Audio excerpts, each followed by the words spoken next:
À la une de l'actualité, déclaration de politique générale du Premier ministre Christophe Joseph Marie Dabiré. Dans ce journal, la séance questions-réponses, sécurité, éducation, genre, justice et réconciliation nationale sont les préoccupations soulevées par les députés et auxquelles le nouveau chef du gouvernement a donné des réponses. À suivre donc la synthèse de ce volet dans quelques instants. État d'urgence aux États-Unis d'Amérique, 16 États font de la résistance judiciaire. Une coalition amenée par la Californie dépose plainte contre la décision de Donald Trump de décréter l'état d'urgence national pour construire un mur à la frontière du Mexique. Les plaignants dénoncent un abus de pouvoir. Bonjour, merci de nous rejoindre pour les actualités de la mi-journée. Un excellent appétit à vous qui êtes à table. Mais avant de développer ces titres, l'on feuillette le carnet d'audience du président du Faso. La Commission nationale des droits humains reçue ce matin par le chef de l'État. C'est une visite de courtoisie qui permet au président de la commission, Khalifa Rodrigue Namoano, de présenter les membres de la CNDH à Rochmar Christian Kaboré, ainsi que le programme d'activité de la structure, la synthèse de l'audience avec Ernest Kambiri. C'est une visite de courtoisie que le président de la Commission nationale des droits humains a mis à profit pour présenter au président du Faso, garant de la Constitution, les membres de son équipe. Avec le président du Faso, il a aussi été question du programme d'activité et des défis majeurs auxquels fait face la Commission. Il s'est plus agi de présenter au chef de l'État la Commission qui a connu un certain nombre de réformes et qui a besoin actuellement donc de renforcement institutionnel pour mener à bien ses missions. Je pense qu'on a eu auprès du chef de l'État des échanges très fructueux qui nous permettront de renforcer déjà ce que nous lui avons présenté. Venus solliciter conseil et accompagnement pour la réussite de leur mandat, les membres de la Commission nationale des droits humains disent avoir reçu une oreille attentive auprès du chef de l'État. Actualité oblige, le président Rodrigue Namoano et son équipe promettent, et ce conformément aux règles de fonctionnement de la commission, des rapports ayant trait en ce moment aux droits humains sur le terrain. L'on reparle de la déclaration de politique générale du Premier ministre Christophe Joseph Marie Dabiré hier à l'Assemblée nationale. Nous nous intéressons au volet questions-réponses qui donne la parole aux différents groupes parlementaires pour des contributions et des questions. Dans l'ensemble, les préoccupations soulevées par les députés se résument à la sécurité, les questions de genre, de justice et de réconciliation nationale. Et à tout, le nouveau chef du gouvernement donne réponse. La synthèse de la séance avec Gérard Sommet et Zalissa Sanfo. La séance des questions-réponses, deuxième étape de la déclaration de politique générale du Premier ministre. Et c'est la question de la sécurité qui était sur presque toutes les lèvres des députés. Ils interrogent le Premier ministre ici sur les différentes mesures prises pour juguler la crise sécuritaire ainsi que celles prises aussi pour la réouverture des écoles fermées ou détruites. Si les enfants perdent 2 mois, 3 mois, 4 mois de cours au niveau de cette zone, il faut que l'on réadapte les curricula pour pouvoir les prendre en charge et leur permettre de pouvoir passer des examens et de pouvoir accéder aux classes supérieures comme les autres enfants de l'ensemble du pays. Ce plan a été adoubé par les partenaires au développement de l'éducation dans notre pays. Nous devons le valider le 21 février et à l'issue de cette validation, nous allons passer à sa mise en œuvre. Permettez-moi cependant de ne pas développer l'ensemble de la stratégie. Autre préoccupation majeure des députés ce matin à l'hémicycle, la réconciliation nationale. Va-t-elle se tenir et dans quelles conditions et sous quel format? Et le Premier ministre de répondre que la voie de la réconciliation nationale a été déjà engagée avec la création du Haut Conseil pour la réconciliation et l'unité nationale Ashkroun. Un Ashkroun qui d'ailleurs, selon le Premier ministre, montrera la voie à son tour pour aboutir à la réconciliation nationale. Les questions de justice, elles aussi, ont été abordées par les différents groupes parlementaires. Et en ce qui concerne le drame de Yirgou, le Premier ministre a foi en l'indépendance de la justice et demande patience à tous les citoyens. En ce qui concerne donc la justice avec Yirgou, j'affirme que les procureurs du Faso et les OPJ sont à pied d'œuvre pour les auditions. Nous avons déjà auditionné près de 140 personnes, donc les auditions avancent. Il y a des gens qui ont été identifiés et lorsque les procureurs du Faso, qui font régulièrement des conférences de presse sur la question, nous aurons donné l'ensemble des éléments, ils nous diront dans quelle direction on doit aller. Des députés ici ont voulu savoir pourquoi la promesse de 30% de femmes dans le gouvernement n'a pas été respectée. Nous avons consulté beaucoup de femmes, mais malheureusement, nous n'avons pas toujours reçu la suite que nous espérions. Cela ne veut pas dire que nous n'avons pas des femmes politiques dynamiques engagées dans l'action, mais il y a parfois une déliquescence, un délitement du courage qui fait qu'au moment où on doit sauter le pas, certains résistent et refusent. Nous avons déploré cela avec le président et nous avons pris l'engagement de continuer à faire des efforts pour que les femmes soient plus représentées dans le gouvernement la prochaine fois. Et quand des députés interrogent sur la réduction du train de vie de l'État, le Premier ministre rassure, ils ne seront pas déçus. Paix et cohésion sociale, deux éléments au centre de la mission confiée au Haut Conseil du dialogue social. L'institution veut se doter d'un plan d'action efficace et durable. Les conseillers sont réunis à Ouagadougou ce matin pour examiner et adopter le document stratégique. L'on note qu'il est prévu d'emblée des formations et des rencontres avec plusieurs structures. L'ouverture de la session extraordinaire avec Salifou Belem et Olopoda. Le Haut Conseil du dialogue social amorce une étape importante dans la mise en place des instruments nécessaires à son bon fonctionnement. Le plan d'action soumis ici à l'examen des conseillers définit la stratégie de l'institution. Dans le plan d'action, il va nous falloir établir la carte des risques. Ça nous permettra de voir quels sont les domaines où il y a des problèmes qui peuvent se profiler à l'horizon, discuter avec, faire des études et faire des propositions. N'oubliez pas que nous sommes en fait une structure de proposition. Nous ne sommes pas une structure de décision. Nous proposons à l'autorité qui voit la pertinence et qui prend des actions en conséquence. Qui dit dialogue, dit culture, dit comportement. Cela renvoie nécessairement à la formation.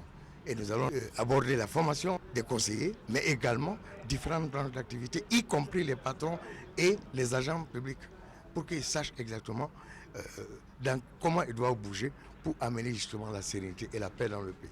Dans un contexte marqué par des conflits sociaux et des crises, le Haut Conseil du dialogue social veut vite déployer ses mécanismes d'intervention. Et ses participants à cette session extraordinaire ont 4 jours pour examiner et adopter un document qui va servir de boussole à l'accomplissement des missions de l'institution.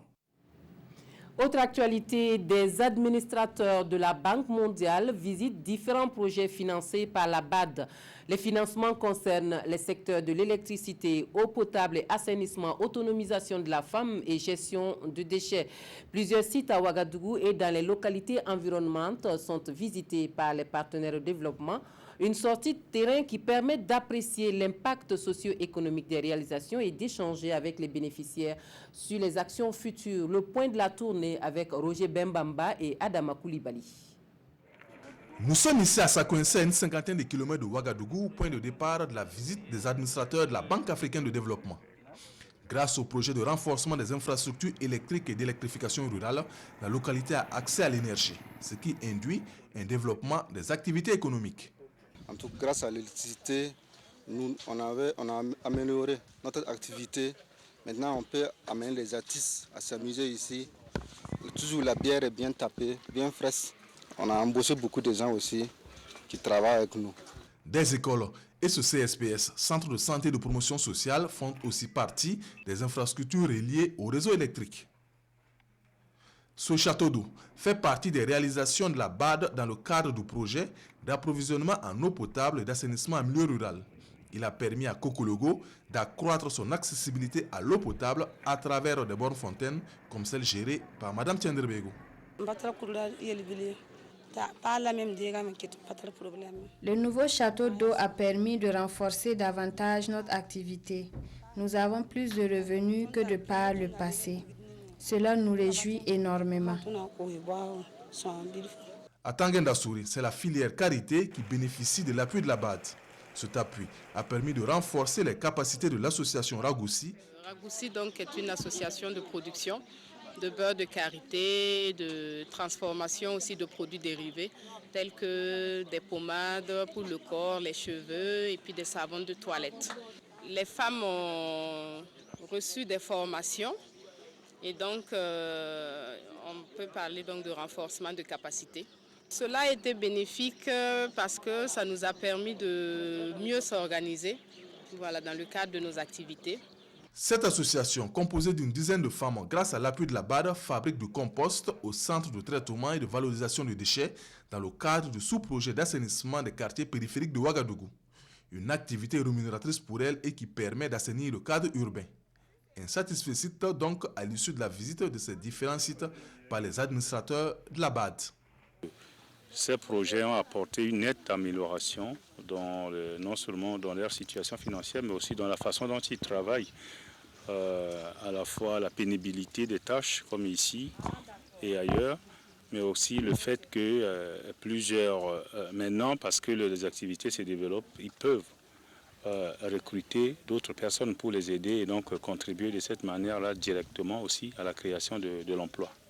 Un voyage d'études pour ces administrateurs qui a sans doute permis d'évaluer l'impact des différents investissements, mais surtout de recueillir les doléances des bénéficiaires pour d'éventuelles futures actions.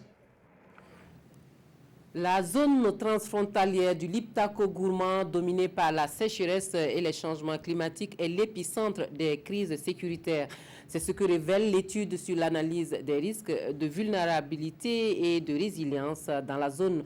C'est une étude menée par l'Office des Nations Unies pour la coordination des affaires humanitaires et dont les résultats font l'objet d'une restitution à Ouagadougou. Des précisions avec Yacouba Gamene et Ernest Kambiri. La région du Liptako-Gourma est un espace enclavé soumis à des sécheresses récurrentes et au changement climatique. Une situation qui a pour conséquence la réduction considérable des moyens d'existence des ménages. C'est ce qui ressort d'une étude commanditée par une agence onusienne et objet de cette rencontre. Venus du Mali, du Niger, du Burkina Faso, les participants vont échanger pendant 3 jours sur comment enrichir et améliorer le document. D'un atelier de restitution d'une étude de diagnostic sur les risques, les vulnérabilités et aussi pour la priorisation des actions de réponse au niveau de la zone frontalière, de l'espace frontalier des 3 États du Liptako-Gourma. Cette étude montre également que cette zone transfrontalière du Burkina, du Mali, du Niger est l'épicentre des crises sécuritaires dans le Sahel et qui mettent en mal le développement des populations. Une zone, en tout cas, qui est soumise à des attaques répétées et perpétuelles des terroristes, de la criminalité organisée, des trafics multiformes de tout genre, y compris les pires formes, c'est-à-dire les trafics d'êtres humains, de personnes. Pour relever ces défis, les participants vont discuter des réponses qui devraient inclure à la fois des actions humanitaires, des actions de développement et des actions de sécurisation de l'espace. Au chapitre éducation, l'on annonce que dans 6 mois, en principe, le lycée scientifique national de Bobo-Dioulasso devrait disposer de ses propres locaux et cela mettrait fin au nomadisme des élèves obligés de prendre les cours dans des bâtiments d'emprunt. Le ministre en charge de l'éducation promet des infrastructures de qualité dignes d'un établissement de référence. Une promesse faite à Bobo-Dioulasso donc vendredi dernier au lancement des travaux de construction des infrastructures. Reportage Drissa Traoré et Rachid Savadougou. Les élèves du lycée scientifique de Bobo-Dioulasso, actuellement dans des bâtiments d'emprunt, auront dans les mois à venir un cadre idéal d'études. Foi du ministre en charge de l'éducation nationale, Stanislas Ouaro, en visite sur le site de ce lycée en chantier. Ils sont dans des bâtiments d'emprunt qui ne sont pas adaptés donc, à leur formation et on a souhaité qu'avant que les premiers élèves fassent le baccalauréat, qu'ils soient dans leurs nouveaux locaux. Et c'est ainsi que nous sommes là aujourd'hui pour lancer officiellement les travaux de construction du lycée scientifique national de Bobo-Dioulasso. Nous sommes honorés parce qu'on a pris ces initiatives-là et nous sommes vraiment très contents de voir que c'est vraiment du sérieux, quoi. Maintenant ici, comme il y aura des salles de laboratoire, nous avons confiance au moins que nous pourrons faire nos expériences comme il se doit. La construction du lycée scientifique de Bobo-Dioulasso rentre dans le cadre du projet d'amélioration de l'accès et de la qualité de l'éducation voulu par les autorités burkinabées. Il faut dire qu'aucun pays développé aujourd'hui ne l'est sans ingénieurs qualifiés, sans ressources humaines de qualité. Et c'est pour cela que le président du FASO s'est engagé à orienter plus d'élèves dans les STEM. Les STEM, ce sont les sciences, les technologies et l'enseignement des mathématiques. Et pour réaliser cela, donc, ça a été décliné en activités. Et les activités, c'est la réalisation de lycées scientifiques dans chaque région de notre pays.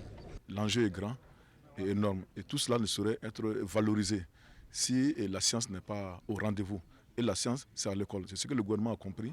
Et c'est pour cela que je voudrais ici, au nom du maire de la commune de Bobo-Dioulasso, Bourema Sanou, saluer justement la vision du gouvernement et qui est dans le sens de la vision prospective et de l'anticipation des choses. Le lycée scientifique de Bobo-Dioulasso, en voie de réalisation, est situé dans les périphériques de l'arrondissement numéro 2 de la ville, sur la route de Dédougou. Le délai d'exécution des travaux est prévu pour 6 mois. Et puis, sachez que les 3 startups qui vont représenter le Burkina Faso au Hub Africa 2019 à Casablanca les 12 et 13 juin prochains sont connus. Ils ont arraché leur billet aller lors de la compétition régionale des projets de promoteurs African Pitch Roadshow vendredi dernier à Ouagadougou, une initiative qui vise à promouvoir les startups africains. Yacouba Gamene, Zalissa Sanfo. Ce sont eux qui représenteront le Burkina Faso à la 7e édition de Hub Africa les 12 et 13 juin prochains à Casablanca, au Maroc. Tous porteurs de projets jugés viables, ils ont dû affronter 15 autres candidats pour être ici. Conscients du challenge qui les attend, les 3 ambassadeurs du Burkina Faso se disent prêts. Ce prix va nous permettre de faire un voyage où nous allons pouvoir rencontrer des mentors, des personnes qui vont un peu nous encadrer et nous permettre donc de relever plus haut nos points de faiblesse, faire de nous donc des personnes plus capables, plus habilitées de porter les ambitions que nous nous sommes fixées. Représenter son pays à l'échelle d'une compétition internationale ou panafricaine, c'est vraiment un poids pour nous. Donc nous devons en fait travailler davantage sur les modèles de réussite que nous avons déjà sur place et aussi présenter quelque chose qui représente en fait les couleurs de notre pays. Pour les autorités politiques venues les soutenir, cette compétition régionale est à saluer. Il y a une chose importante, c'est de donner à la jeunesse la place dans notre pays. Et on ne peut avoir cette place-là qu'en favorisant l'émergence d'un entrepreneuriat. Et cette initiative-là donne la possibilité à ces jeunes-là d'avoir cette opportunité-là et de s'ouvrir à d'autres chances afin de créer des richesses, de se prendre en charge, mais surtout de créer des emplois, de changer fondamentalement la face de notre pays. Hub Africa est une compétition régionale qui réunit chaque année une dizaine de pays. Elle vise à promouvoir l'entrepreneuriat des jeunes Africains et se veut un cadre d'échange et de partage d'expériences entre start-up. L'actualité internationale nous conduit aux États-Unis d'Amérique où une coalition de 16 États amenée par la Californie lance une bataille judiciaire contre Donald Trump. Elle dépose un recours en justice contre la décision présidentielle de décréter l'état d'urgence nationale pour débloquer des fonds destinés à construire un mur anti-immigration le long de la frontière mexicaine. Des manifestations sont organisées dans tout le pays pour dénoncer ce que les plaignants appellent un abus de pouvoir. 16 États américains ont déposé une plainte contre Donald Trump suite à l'urgence nationale qu'il a décrétée pour construire un mur à la frontière mexicaine. Un dispositif qui devrait lui permettre de contourner le Congrès pour débloquer des fonds fédéraux et construire le mur censé endiguer l'immigration clandestine. Le président n'a pas le pouvoir d'agir de façon frivole, de confisquer les pouvoirs de cette démocratie vieille de plus de 240 ans et de les utiliser de manière imprévue. Des rassemblements ont eu lieu dans tout le pays pour dénoncer ce que les manifestants appellent un abus de pouvoir. Les plaignants estiment que le caractère d'urgence contrevient à 2 dispositions constitutionnelles, l'une définissant les procédures législatives, l'autre attribuant au Congrès le dernier mot en matière de financement public. La plainte avance également que le ministère de la Sécurité intérieure a enfreint la loi sur la protection de l'environnement en n'évaluant pas l'impact environnemental du mur en Californie et au Nouveau-Mexique. Dernier point de ce journal, la lecture croisée des quotidiens burkinabés. Les nouvelles mesures réglementaires imposées par la coordination du mouvement de l'Azawad au Mali intriguent les journaux du jour. L'intervention émotionnelle du Premier ministre Christophe Joseph Marie Dabiré devant les députés à la traditionnelle déclaration de politique générale n'échappe pas aux parutions de ce mardi. La revue de presse signée Aimé Solange Digma. Christophe Dabiré investi Premier ministre, titre citoyen après une déclaration de politique générale sous forte émotion, indique l'Express du Faso.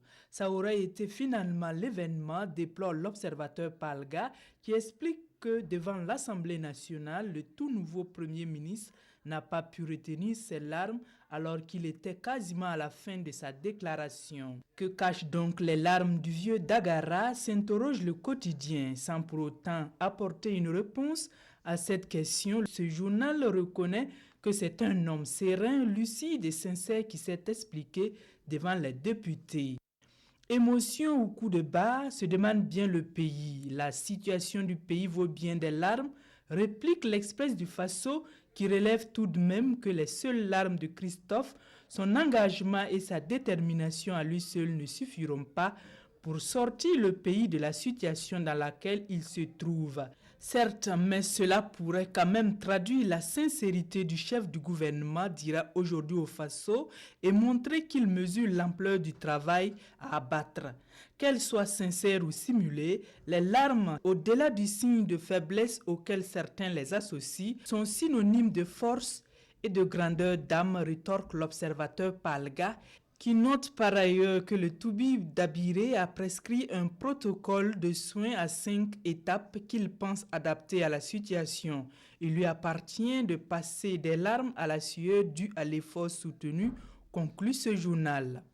À l'international, au Nord Mali, la CEMA impose un nouveau règlement aux habitants, note citoyen. Il ne reste plus que les amputations, les lapidations et autres flagellations publiques humiliantes pour que la boucle soit bouclée, dira le pays, qui craint par ailleurs que les fondamentalistes islamiques qui sont sur le chemin de la déroute en Syrie ne trouvent dans ces contrées du Sahel véritable ventre mou de la lutte contre le terrorisme dans le monde, une terre de repli pour se reconstituer des forces à l'effet de repartir à la conquête de nouveaux espaces. Et on s'arrête ici pour les actualités de la mi-journée. Merci de votre attention. Très bon après-midi à tous.